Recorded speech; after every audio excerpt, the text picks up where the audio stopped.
Russia is looking for excuses or reasons to continue and even escalate its aggression against Ukraine. Russia will be held accountable if it invades. If they actually do what they're capable of doing with the force amassed on the border, it is going to be a disaster for Russia. As Ukraine faces the threat of invasion by Russia, two pretty different messages there from North American leaders. Canada's Minister of Foreign Affairs in Ukraine this week. The Prime Minister held a special meeting with some cabinet ministers to discuss next steps. So what should Canada be doing? What is our role in these kinds of situations? It's Thursday. I'm here with that issue. Chantal Hebert, Andrew Coyne, Althia and Elamin Abdelmahmoud. Good to see everybody. I'm going to start with you on this, Andrew. Obviously, Canada has some role to play as a member of NATO and what the government would say, a great friend to Ukraine. But how does it position itself, and is there any real impact in terms of what Canada can do? Well, every little bit helps. Ukraine needs all the help it can get, and all believers in democracy and freedom, I hate to put it so baldly, should be coming to its assistance, not, I suppose, in terms of sending our own troops, since they're not a member of NATO and you couldn't muster public support for that. But everything short of that, we should certainly be sending them defensive weapons. We should certainly be assisting them financially, because this is not just about Ukraine. This is about the whole rules-based system, international system. This is about whether we're going to solve boundary disputes by force of arms or enlarge territory by military conquest. And if we don't want to live in that world, if we don't want to encourage further adventures by dictatorships, not only in Russia but elsewhere, then some lines in the sand have to be drawn. And this is really an existential fight for Ukraine, but also for the future of Europe. Either Ukraine is going to become a democratic country and part of Europe, or it's going to be stuck under the Russian boot heel for generations to come. So it's existential for them, but as I say, there's much larger issues than just Ukraine.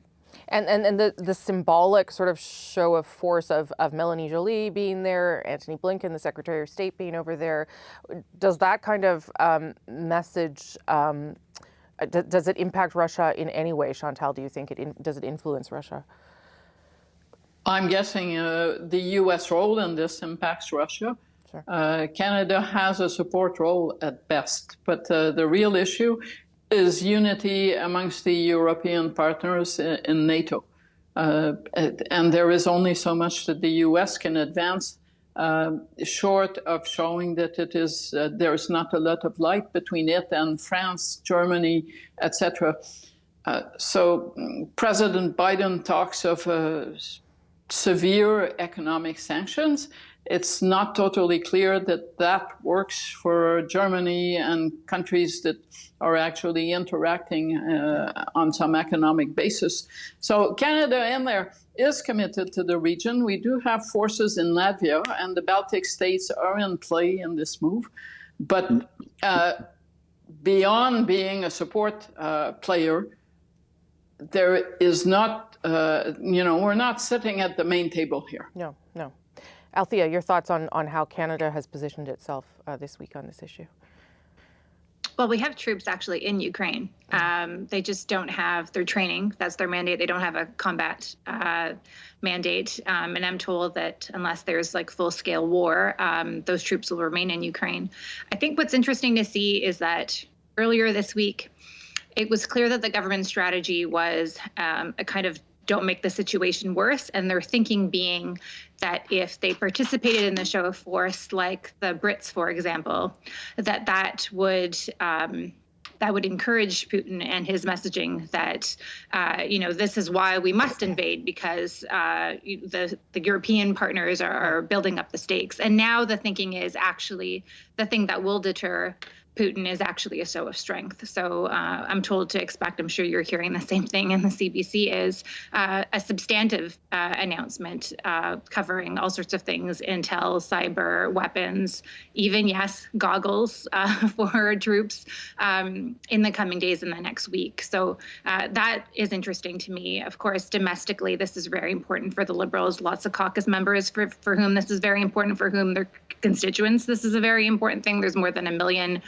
Ukrainian Canadians here. And of course, Chrystia Freeland has been making the point very clear around the cabinet table, or that the grouping of cabinet ministers discussing this. Elamin, how have you been watching the way, well, I guess the world, but Canada's role in that play over this week? Well, I disagree that we don't have a seat at the table. It just it seems our role right now is to reassure Ukraine about its place and its relationship with the members, or the rest of the members of NATO. Of course, the U.S. is not in a position to sort of do that particularly forcefully. Germany, being very energy dependent on Russia, still, they can't do the same thing either. Neither can the rest of Europe. But Canada can say, you know what, Ukraine does have a place in terms of a relationship with NATO, perhaps even a membership in NATO. They can be the only member that can sort of say that without sacrificing too much and putting that on the line. So it seems to be more of a sort of an international cooperation strategy. And our role in it is to sort of calm the fears of Ukraine, send the training, send the goggles, send the aid that we can. And so far that seems working, because the other side of the equation works too in terms of cooling the tensions. And you see someone like Joe Biden saying that Ukraine is not going to be joining NATO anytime soon. That seems to be sort of like a 1-2 punch kind of strategy. But we're all watching. I feel like Chantal wants a word in. Yep. I'd really hate to be sitting in Ukraine if I had to think that my strongest voice at the table was Canada's. And not Germany and France and the US. And that is not to say that Canada shouldn't be advocating. But if I were sitting in the Ukraine, I would not find it reassuring that Canada says things that all the others can't. Because in that case, it's really hard to see how Ukraine is not left on its own with a lot of pretty words from the bigger capitals that are in NATO. Sure, Andrew? Yep. I do think we can have an effect, perhaps at the margin, in terms of influencing public opinion in other countries. Germany, for example, it's a bit more fluid than it might have been in the past. You've got the Greens, for example, who are opposed to the pipeline, the Russian pipeline, mostly on environmental grounds, but also, as it turns out, strategically. And you've got conservative MPs in the German parliament who are now starting to voice opposition to the pipeline as well. So opinion is in flux. Having Canada in there as a four-square participant in this, rather than just our usual reluctant handmaiden kind of thing, I think can actually help to buttress will in other countries. Ultimately, this is more about Europe than us, but we can help push Europe along. The cost of living continues to rise in Canada, yesterday reaching a new high. Statistics Canada revealed that the Consumer Price Index rose to 4.8% in December. That's the highest it's been since 1991. So what more can government do to deal with inflation, and how potentially damaging is it politically for the Liberal government? At Issue is back. Chantal, Andrew, Althia, Elamin. Listen, we've talked about this before. I'm sure we'll talk about it again. Certainly the Conservatives have been using inflation to hammer the government, and we saw that in the last block. I'm not sure that there's something obvious the government can do, Althia, but I wonder about whether they are now starting to worry about the damage that it can be on them politically. Yeah, I think so. I think they are starting to worry about the damage. I should qualify my comment. I think there are things that they can do. I mean, separating this from like the Bank of Canada and interest rates likely rising, as I think most everybody seems to expect. I think the problem so far is that they really lack empathy. Their state answer is, well, childcare is our answer to inflation, rather than really kind of communicating that they understand that people are going to the grocery store and they're spending a lot more on oranges and bananas. And if you have to replace your microwave, it costs a lot more. And you're buying a house, it's a lot more expensive than you probably had budgeted for. And so I think that's where things can really hit.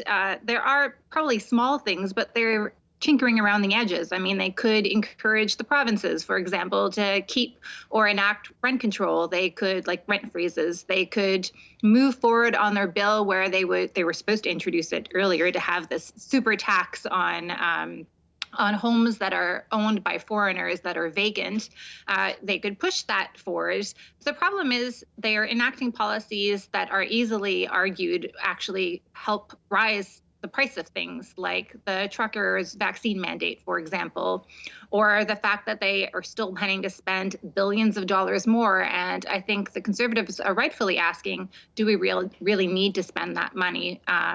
Is the economy really in need of that investment? Right. The government reminded me today that the Child Canada benefit went out today, and that it is the highest it's ever been because it, of course, is indexed to inflation. And so that is one of the ways they would say, here's how we are helping Canadians. But obviously that only helps if you've got kids. Elamin, your thoughts on whether this does risk, to Althia's point there, hurting them in terms of how they're messaging around it even?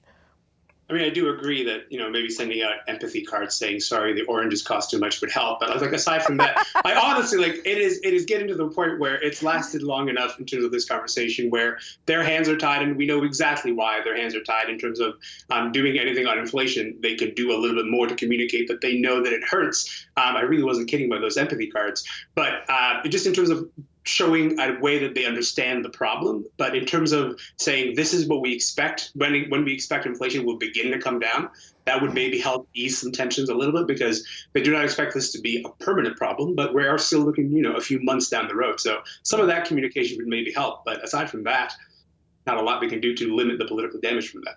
Yeah, I mean, I guess they could talk more about the global supply chain pressures and pandemics. Talk more about that? Yeah, maybe. I don't know. Chantal, over to you.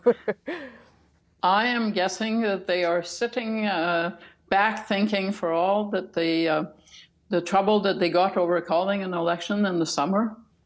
In hindsight, it's looking like a wise political decision, because they are basically not going to be going in an election before 2023 at the earliest. Ontario and Quebec are going to feel the brunt of the hit, if there is a hit to be had. And I'm guessing if I were Premier Ford in Ontario, maybe I wouldn't want the federal Conservatives to be harping about inflation morning, noon, and night. He's got enough on his plate without having to face questions about cost of living issues, and they certainly hit home in Ontario. But beyond that, no, I'm in the sympathy card category. I also don't believe that for now it's hitting home in the way that the Conservatives would like. That's not to say it's not going to happen, but I don't think we're there yet. Andrew. The single best thing the government could do right now is to say at every opportunity, it is the joint policy of the government and the Bank of Canada to get inflation back down to 2%. The Bank of Canada has the mandate to do that, and we back them to the hilt. Because the issue right now is not just inflation, it's much more than that, it's expectations of inflation. We can live with a few months of above target inflation. Where it really starts to get painful is if people start expecting inflation to continue or even to rise, because then it starts getting embedded into wages and into prices and into interest rates, and it becomes very difficult to disabuse people of that expectation. You either have to disappoint them and bring inflation down much faster than they expected, and you get all kinds of dislocation when you do that, or you ratify it and you get continuing inflation. We went through that cycle back in the 80s. We never want to go back there again. As I say, the first priority is to get those expectations down and keep them there. The other contribution they can make is to get control of their deficits and debts, so that people don't look at that and go, you know what, ultimately they're going to need the Bank of Canada to bail them out.